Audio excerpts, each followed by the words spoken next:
बड़े व्यक्ति थे, बहुत विद्वान। उनकी पत्नी थी, बहुत आनंद से रहा करते थे।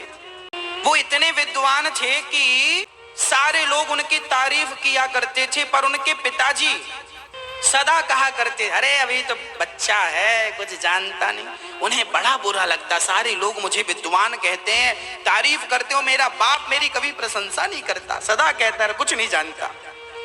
एक दिन उसके मन में आया, कुल्हाड़ी लेकर मार दूंगा अपने बाप को। इतना परेशान हो गया अपने बाप से। रात को 12 बजे कुल्हाड़ी लेकर गया अपने बाप को मारने। मैं इतना विद्वान हूं पर मेरा बाप प्रशंसा नहीं करता। तब उसकी माँ और उसके पिताजी कुटिया में थे। वो कुल्हाड़ी लेकर गया था कि पिता को मार डालूंगा आज। तभी उसकी माँ की नींद खुल गई और माँ ने अपने पति से कहा, क्यों? हमारा बेटा इतना विद्वान हो गया है, सारे लोग तारीफ करते हैं, प्रशंसा करते हैं, और एक आप हो कि आप कभी उसकी तारीफ नहीं करते। तो पिताजी बोले, भाग्यवान, वो बहुत योग्य है, बहुत अच्छा है, उसके जैसा विद्वान कोई पैदा नहीं हुआ धरती में मेरे बेटे जैसा। पर मैं उसके सामने इसलिए नहीं कहता, मैं कह दूंगा कि विद्वान है तो कहीं उसे अहंकार ना आ जाए, इसलिए मैं उसके सामने, उसके मुंह पे उसकी तारीफ, मैं उसके पीठ पीछे बड़ी तारीफ करता हूं, उसके मुंह पे नहीं करता, कहीं वो भटक ना जाए, बिगड़ ना जाए। अब वो लड़का कुल्हाड़ी लिए खड़ा और सोचा, मेरे पिता मेरे बारे में ऐसा कह रहे हैं। अब तो वो कुल्हाड़ी छोड़कर तुरंत पिता के चरणों में पड़ गया। पिताजी माफ कर दो, आप इतने अच्छे हैं और मैं आपको गलत समझता रहा, मेरे से अपराध हो गया, मैंने अपने बाप को मारने का सोच लिया, ये भी एक अपराध है, मुझे दंड मिलना चाहिए, पिताजी मुझे दंड दीजिए, बोलिए मुझे क्या दंड देना चाहते हैं। पिता ने कहा, बेटा कोई दंड नहीं, माफ किया ना पिताजी, दंड दीजिए। पिताजी ने कहा, सुनो बेटा, तुम्हें यदि दंड चाहिए तो ये बताओ, तुम्हारा सबसे ज्यादा सम्मान कौन करता है? उसने कहा, पिताजी मेरा सबसे ज्यादा सम्मान होता है ससुराल में। तो पिताजी ने कहा, ससुराल में तुम्हारा सम्मान होता है तो 6 महीने तक तुम ससुराल में रहो, यही तुम्हारे पापों का दंड है, यही सबसे बड़ा प्रायश्चित है। अब दोनों पति पत्नी चले ससुराल। अब सुनिएगा, जब ससुराल गए, ओहो जीजा जी आए, जीजा जी आए, जीजा जी, ओ थाली लाओ, लोटा लाओ, पांव धो, जीजा जी के पांव वाँव। ससुर जी आए, ओ दामाद जी कैसे हैं, पांव वाँव पड़े, कैसे हैं, ठीक है, सब बढ़िया, कुशल मंगल, हाँ सब बढ़िया। ओ दामाद जी के लिए बढ़िया हलवा बनाना बादाम का, और देसी घी की पूड़ी बनाना, डालडा वालडा न डालना, बढ़िया खातिरदारी। अब दामाद जी भी बड़े प्रसन्न हो, ससुराल और जीजा जी के चरण धोए जा रहे हैं और हलवा पूड़ी खवाया जा रहा है। पहले दिन हलवा पूड़ी, दूसरा दिन रोटी सब्जी, पहले दिन दूध, दूसरे दिन छाछ, तीसरे दिन हुआ तो साली बोली, जीजा जी कल की कुछ रोटियां बची थी, आप कहो तो रख दूं, अब लो बासी रोटियां खाओ जीजा जी।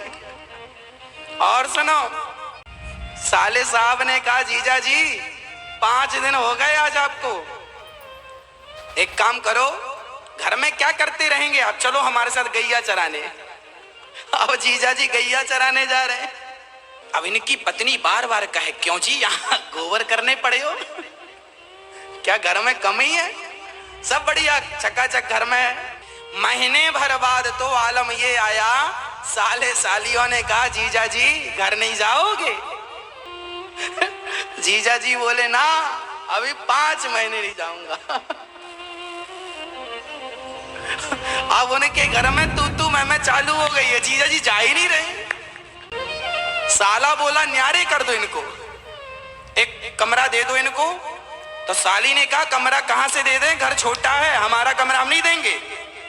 तो कहा, बोले इनका सामान आंगन में रख दो। पत्नी को बड़ा बुरा लगे, पूरे दिन ससुराल के लोग उसकी बुराई करें, जीजा जी तो जा ही नहीं रहे हैं, घर जमाई बन के बैठे हैं और क्या क्या ना कहा, पर वो आदमी सुनता रहा सब, क्योंकि पिता ने कहा है 6 महीने गुजारना। एक दिन उनके पति श्लोक लिख, वो इतने विद्वान थे, श्लोक बनाया करते थे, श्लोक लिख रहे थे। पत्नी ने कहा क्या कर रहे हो? बोले भाग्यवान श्लोक बना रहा हूं। अच्छा श्लोक बना रहे हैं, मत बनाओ, इन श्लोकों का कोई अर्थ नहीं है, इसकी कोई कीमत नहीं है। उन्होंने कहा देवी ऐसा ना कहो, मेरा एक श्लोक 1 लाख रुपए का है। अच्छा विश्वास ना हो तो ले बेच कर आ जा। पत्नी बेचने गई, श्लोक बाजार लगी, सबने सामान रखा बेचने के लिए, इसने अपना भोजपत्र में श्लोक रखा। अब सब आए, पूछे ये क्या है? बोले श्लोक। बोले कीमत 1 लाख। सारा सामान बिक गया बाजार का, पर श्लोक का कोई ग्राहक नहीं आया। तभी राजा आया और राजा का नियम था, बाजार में जो सामान नहीं बिकता था उसे राजा खरीद लेता था। राजा ने कहा देवी ये क्या है? बोले श्लोक मेरे पति ने लिखा है। क्या कीमत है? बोले 1 लाख रुपए। अब राजा दंग रह गए, 1 लाख स्वर्ण मुद्राएं। पर राजा वचनबद्ध था कि जो सामान नहीं बिकेगा वो खरीदेगा, नहीं खरीदता तो राजा की थू-थू हो जाएगी समाज में। राजा ने खरीद लिया। जब राजा ने खरीदा तो उसे बढ़िया कांच पे मढ़वा करके और अपने सिंहासन के पीछे की तरफ 1 लाख का सबको बताया, भाई हम ऐसे राजा हैं, 1 लाख का श्लोक भी खरीद लेते हैं।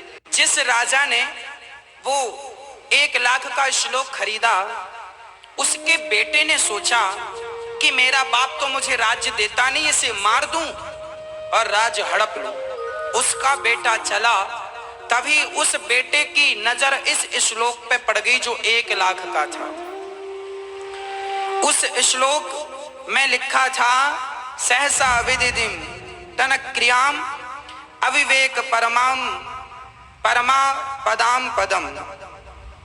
कहने का तात्पर्य यह था, उस श्लोक का यह अर्थ था कि अपना धैर्य, अपना साहस, अपना पराक्रम कभी नहीं छोड़ना चाहिए। अपनी ईमानदारी, अपनी सहजता, अपनी सरलता कभी नहीं छोड़नी चाहिए। अपनी सत्यता कभी नहीं छोड़नी चाहिए। जब बेटे ने देखा इस श्लोक में लिखा है अपना सत्य, अपना धर्म नहीं छोड़ना चाहिए, उसके अंदर गिलानी हुई, मैं अपने बाप की हत्या करने जा रहा हूं, ये तो बड़ा पाप है। तुरंत उसने तलवार गिराई और तलवार गिराई तो पिता की नींद खुली। पिता ने आकर कहा बेटा ये तलवार आधी रात को लिए क्यों खड़े हो? उस बेटे ने कहा पिताजी सच बताऊं, आज मैं आपकी हत्या करना चाहता था, पर मेरी नजर इस श्लोक में पड़ गई। इस श्लोक में जो ज्ञान है वो मेरी समझ में आ गया और मैंने आपको छोड़ दिया। मेरा हृदय परिवर्तित हो गया। तब पिता ने समझ लिया कि 1 लाख रुपए में मैंने श्लोक खरीदा था, घाटे का सौदा नहीं है। इस 1 लाख के श्लोक ने मेरे प्राणों की रक्षा कर ली।